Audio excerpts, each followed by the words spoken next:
இன்னைக்கு ரொம்ப சிம்பிளான ரெசிபி பண்ண போகிறேன்.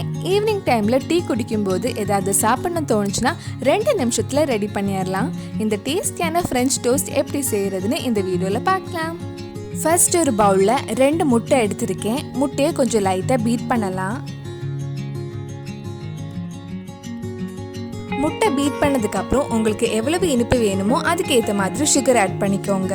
எனக்கு கொஞ்சம் ஸ்வீட்டாக இருந்தால் ரொம்ப பிடிக்கும், அதனால 2-3 டேபிள் ஸ்பூன் சுகர் ஆட் பண்ணியிருக்கேன். சுகர் நல்லா மிக்ஸ் ஆனதுக்கப்புறம் 1/4 கப் பால் ஆட் பண்ணி மிக்ஸ் பண்ணிக்கோங்க.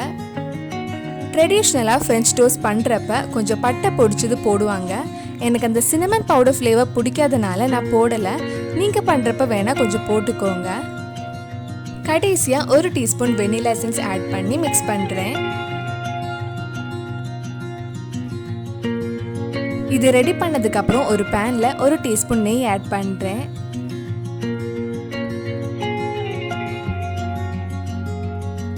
இனி ஒவ்வொரு பிரெட்டும் இதில் நல்லா டிப் பண்ணி பேனில் போட்டு டோஸ்ட் பண்ணி எடுத்தால் டேஸ்டியான ஃப்ரெஞ்ச் டோஸ்ட் ரெடி.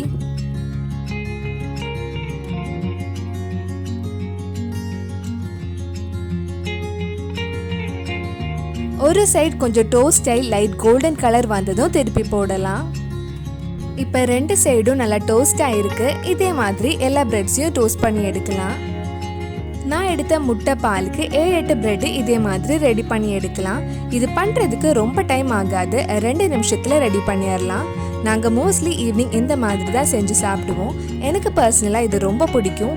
ஏதாவது ஸ்வீட் சாப்பிட்ணுன்னு தோணுச்சுன்னா டக்குன்னு ரெடி பண்ணிடலாம். பெருசாக இன்க்ரீடியன்ஸ் எதுவும் தேவையில்லை, எல்லா திங்ஸுமே வீட்டில் இருக்கிறது தான்.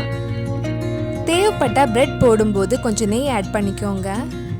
டேஸ்டியான ஃப்ரெஞ்ச் டோஸ்ட் ரெடி ஆகிடுச்சு. ரொம்ப சிம்பிளாக ஈஸியாகவே பண்ணலாம். கண்டிப்பாக நீங்களும் இந்த ரெசிபியை இன்றைக்கி உங்கள் வீட்டில் செஞ்சு பாருங்கள். பிடிச்சிருந்தா இந்த வீடியோவை லைக் பண்ணுங்கள், உங்கள் ஃப்ரெண்ட்ஸ் அண்ட் ஃபேமிலிக்கு ஷேர் பண்ணுங்கள். வேறு என்னெல்லாம் ரெசிபிஸ் நம்ம சேனலில் ட்ரை பண்ணலான்னு கீழே கமெண்ட் பாக்ஸில் சொல்லுங்கள். நீங்கள் இன்னும் என்னோடய சேனலை சப்ஸ்கிரைப் பண்ணலைன்னா மறக்காமல் சேனலையும் சப்ஸ்கிரைப் பண்ணிடுங்க.